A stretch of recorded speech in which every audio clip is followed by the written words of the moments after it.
আজকে আমি তোমাদের দেখাবো কিভাবে তোমরা ঘরে বসে মাত্র 2টি উপকরণ দিয়ে একটা পারফেক্ট বার্নিশ বানিয়ে ফেলতে পারবে। আর এরপর থেকে তোমাদের আর বাজার থেকে বার্নিশ কেনাই লাগবে না, আর তোমাদের টাকাও বেঁচে যাবে। Hi everyone, my name is Farzana and welcome to my channel. এতদিন আমার পরীক্ষা থাকার কারণে আমি ভিডিও দিতে পারিনি, তো এই 1 মাস আমি ভিডিও দিইনি। পরীক্ষা শেষ হয়েছে, তার জন্য আমি ভিডিও দিচ্ছি। আর আজকে ভিডিও টপিকটা তোমরা বুঝেই গেছো। আজকে আমি মাত্র 2টি উপকরণ দিয়ে বার্নিশ বানাবো। এই মাটি থালা পেন্টিং যারা দেখো না, এখনো গিয়ে দেখে আসো আমার চ্যানেলে। তো এগুলোতে আজকে আমি বার্নিশ অ্যাপ্লাই করব। এর জন্য ফার্স্টে আমার একটা ফেভিকল লাগবে, আর আমি তোমাদের ভালো করে ফেভিকলগুলো দেখিয়ে নিয়েছিলাম যে আমি কোন ফেভিকল ইউজ করি। তো এখানে ফার্স্টে আমি পরিমাণ মতো ফেভিকল দিয়ে নেব। ফার্স্টেই একদম অনেকখানি করে ফেভিকল দেওয়া যাবে না, তাতে এটা একদম পুরোটাই নষ্ট হয়ে যাবে। ফেভিকলটা দিয়ে এখানে আমি পরিমাণ মতো পানি দিয়ে নিব, আর আমি খুব সামান্য পরিমাণ পানি দিচ্ছি যাতে এটা একদম নষ্ট না হয়ে যায়। আর আমি এরকম একটা ব্রাশ নিচ্ছি, আমি যেগুলো দিয়ে পেন্টিং করি সেই ব্রাশই নিচ্ছি। তো এটা আমি ভালো করে মিক্স করে নেব। আর এটা কিন্তু খুব তাড়াতাড়ি জমাট বেঁধে যাচ্ছিল, তার জন্য আমি একটু দ্রুত করে এটাকে মিক্স করে নিয়েছিলাম যাতে জমাট বেঁধে না যায়।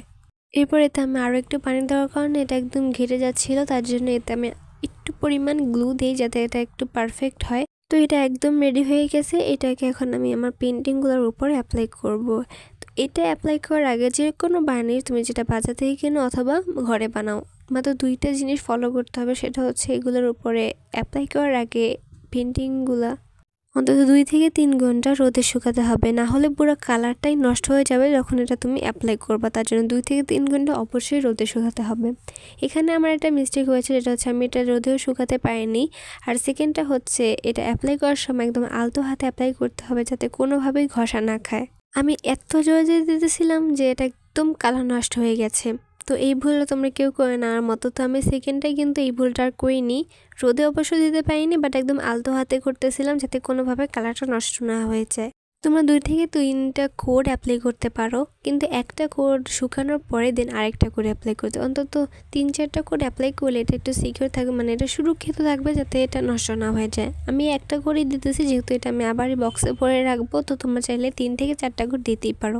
এই ভিডিওটা বানানোর আগে আমি হাইটের উপরে বার্নিশ বানিয়ে অ্যাপ্লাই করে দেখেছি যে এটা আদৌ কাজ করে কি না। তো এটা তোমরা দেখতেই পাচ্ছ, আমি হাতে অনেক জোরে জোরে ঘষে তোমাদের দেখাচ্ছি যে এটা কাজ করে কি না। আর দেখতেই পাচ্ছ একদমই রং ওঠে না, আবার পানি দিলে কিন্তু এটা একদম নষ্ট হয়ে যাবে। তো আমার এখানে এই 2টা পেন্টিং একদম শুকিয়ে গেছে, আর বার্নিশ অ্যাপ্লাই করার পর যেন এগুলো একদম গ্লো করতেছে, মানে এত চকচক করতেছে বলার বাহিরে।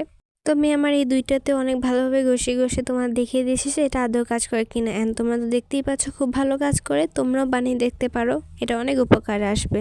আর যাদের এই ভিডিওটা উপকারে আসছে তারা অবশ্যই সাবস্ক্রাইব করে অ্যান্ড কমেন্টে জানিয়ে আমার ভিডিওগুলো তোমাদের কেমন লাগে। অবশ্যই একটা করে লাইক করে দিও। আর গাইস প্লিজ তোমরা আমাকে একটু কমেন্টে জানাও আমি নেক্সট কী ধরনের ভিডিও বানাতে পারি, কারণ আমার মাথায় কোনো আইডিয়া আসে না আমি কী নিয়ে ভিডিও বানাবো। তো তোমরা প্লিজ একটু কমেন্টে জানাও। সো বাই অ্যান্ড আল্লাহ হাফেজ এভরিওয়ান।